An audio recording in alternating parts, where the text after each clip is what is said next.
Macam mana kita tak ingat mati? Kita nak balik jumpa Tuhan tak? Nak jumpa Tuhan nak bawa balik apa? Berfikir nak bawa balik apa? Amalan banyak. Tak ada asalnya no. Tak ada apa nak boleh jumpa Tuhan. Bawa hati yang cinta pada Nabi ya. Ini yang ada. Ini bekas.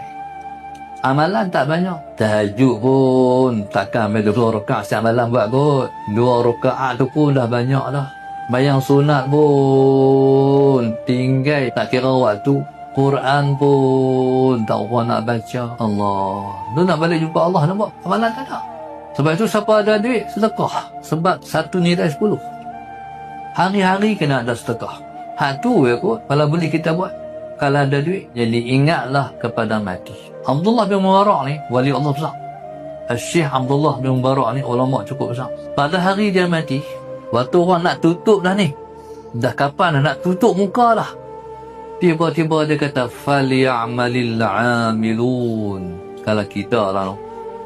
Habis terjun tangga habis. Falyamalil amilun. Beramalah oleh orang-orang yang beramal. Pasal apa? Aku tengok dah kesan daripada beramal. Aku tengok dah. Sebab tu dia kata falyamalil amilun. Ruhnya hidup sampai terkeluar balik.